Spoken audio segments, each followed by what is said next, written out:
be fearful when others are greedy, and be greedy when others are fearful. Hi everyone, this is Charm again from Ready to Adult Philippines, a channel about personal finance, entrepreneurship, and adulting how-tos. Today we're gonna address an economic turmoil that's been looming over our heads the past few weeks.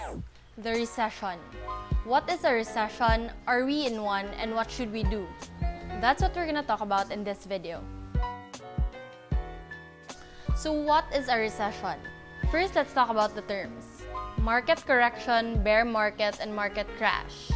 A market correction is a 10% decline from a 52-week high. It can last anywhere from days to months or even longer. A bear market is when you have a 20% decline in a period of 2 months or more, while a market crash is a decline of 35% or more within a period of 3 to 6 months. So again, that's market correction, bear market, and market crash. How about recession and depression? We also hear these words thrown around. So a recession is 6 months of economic decline, while a depression is a recession that lasts 2 years or more. And the GDP is also down by 10%. The Philippine Stock Exchange is quite young. There's a term in the global markets that they call the black swan. A black swan is when a market crash is difficult to predict and there are extreme consequences. In the last 2 months, the lowest our market went down was at 38.4%. As of April 8, 2020, it's down 26.6% from the highest it's been in the last 2 months. So what causes these declines in our stock markets? It can either be because of foreign conflicts like trade and tariff. It could be because of a war. It could be because of fears that people get from the media. It could be because of a global recession or financial crisis. It could be because of a bubble. Bubbles happen when asset prices become overvalued because people tend to buy more of that stock and the price becomes too high compared to its valuation. Another thing that causes markets to crash is an epidemic or a pandemic like what's happening now. Right now, almost all the stores are closed and everyone's working from home or not working at all, which also leads to unemployment.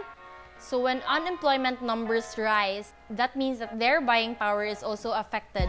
And that's why it's bad for our economy when the money does not circulate. So we're not in a recession just yet, but we might be heading there. I don't know. I'm not a market expert, but it is possible. Now that we've quickly talked about some of the components around a recession, what should we do? First is to save by looking for ways to cut back. Now that you're probably at home all the time, that means you spend less on transportation. That means you spend less on eating out, on entertainment, on shopping. So since we're in this community quarantine or lockdown, that means all the outside temptations are now literally gone. You can't really go to the cinemas anymore. You can't go to concerts or parties. That means that your expenses should drastically change as well. Next is to live below your means. It's another way of saving and cutting back, because right now what we have to prioritize is to boost up our emergency savings, which I'll be talking about in my next point. Number 2 is to reduce your financial risk. So this is where we talk about boosting your emergency savings. If you haven't heard me talking about emergency savings, the rule of thumb is 3 to 6 months of your monthly expenses. So for example, your monthly necessities are at 10,000 pesos. You need to have at least 30 to 60,000 pesos saved. So if you lose your job and can't work for a couple of months, or you have a health emergency, then you have that emergency savings aside for these types of emergencies. If you still have your job right now, it's best to try to build up and boost that emergency savings fund, because when all of this is over, it's not gonna be business as usual and back to normal, Contrary to what a lot of people think, they think that the community quarantine deadline is the deadline also for the virus, but that's not the case. When the community quarantine is lifted, a lot of people still have sentiments when it comes to going out and spending their money. So a lot of people will be staying in more. People won't be buying unnecessary items like clothes and shopping and eating out. So that will greatly affect how our economy will bounce back after this. So it's not an instant thing that when the community quarantine is lifted, everything will go back to normal. So the emergency fund is there in case you get laid off or your company will give you a salary deduction, because even if you're working in a sector that is a necessity, they might cut down on staffs because the demand is not there anymore. Next is by not adding debt. So you will reduce your financial risk if you don't incur more debt. A lot of other articles I've read suggests for you to prepare for a recession by paying down your debt. But if you can do that, why do you have debts in the first place? So I think it's not very sustainable for you to pay down your debts right now, but at least don't incur additional debts, especially high interest debts like credit cards, because the last thing we need is for us to be paying interest through our emergency fund. So yeah, still pay your credit card in full if you can. Next way to reduce your financial risk is to be properly insured. Ideally, before the whole pandemic started, you would have been insured already. But if you're not and you have some extra money, do that first before you even think about investing. Because again, you don't want to get from your emergency funds, which is now allotted for your basic living expenses for the next 3 to 6 months.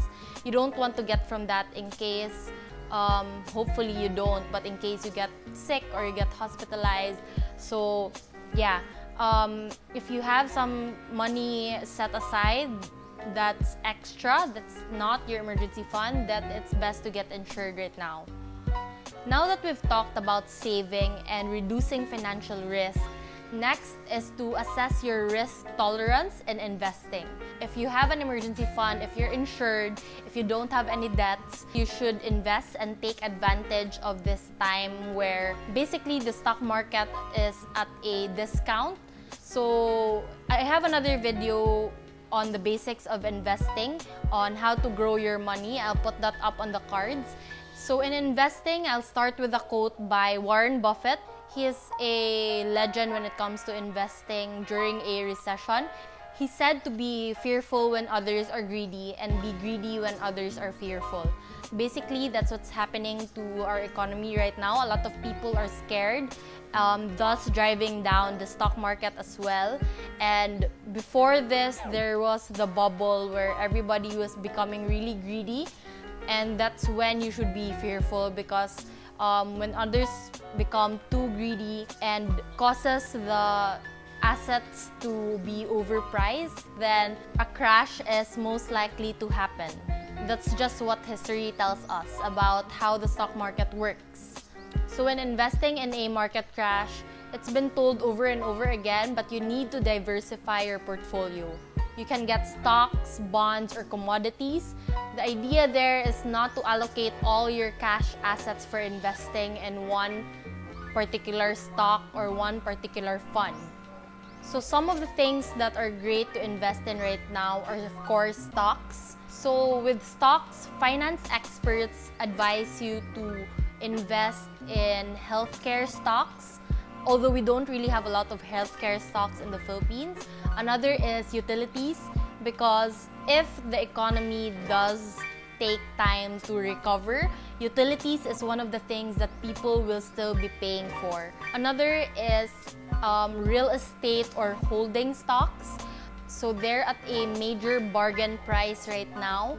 And of course, what we know with real estate is it's always gonna appreciate through time.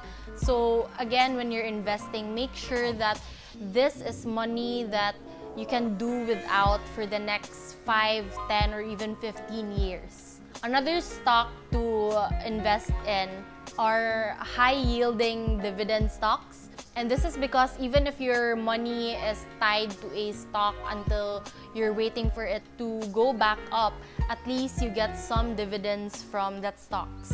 If you don't want to buy single stocks or equities, you can actually invest also in funds. So most funds are also invested in bonds and stocks, but the difference there is that funds are professionally managed by fund managers.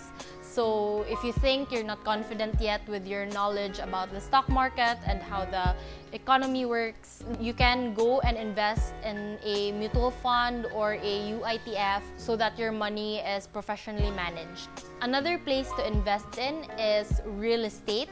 So in a recession, real estate prices tend to go down because developers want their units sold and people don't have the resources to buy it at the price they want. So usually market price of real estate goes down, but again, generally real estate in the long run always goes up. So it's a good time also to invest in real estate when we're in a recession. So again, right now we're not yet in a recession. So most of the market prices when it comes to real estate are still the same. It's been roughly 1 to 2 months since our stock market started going down. So it's not an immediate discount when it comes to real estate, not like what we see right now in the stock market, that they're down 40 to 50%. Another thing to invest in is yourself.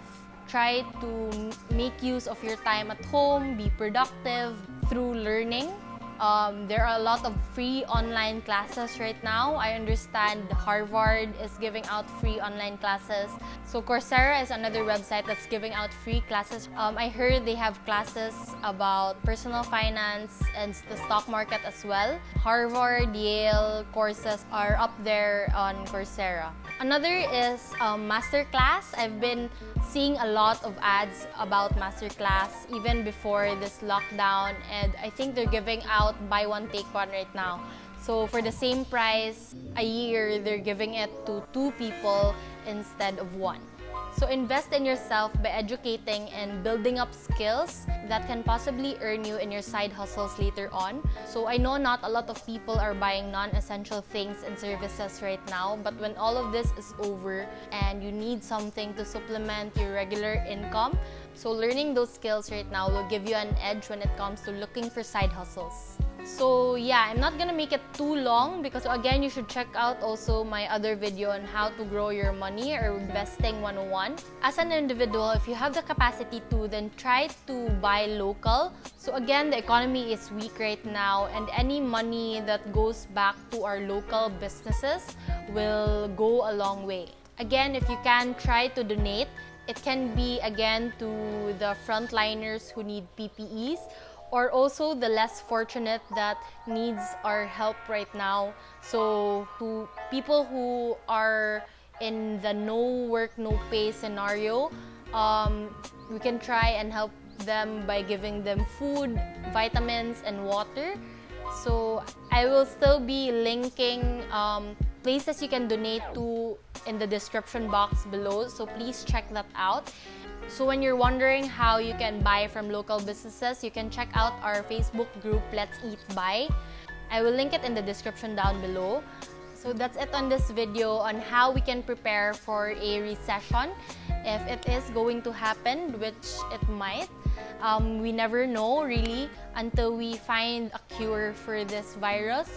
And if you enjoyed this video and found it helpful, then please click like on this video, subscribe to this channel, and click the notification bell so you get notified every time I upload another video. You can join our community on Facebook called Ready to Adult PH and comment down below some of the things that you're doing to prepare for a recession. So yeah, this has been Charm from Ready to Adult Philippines, and I will see you on my next video.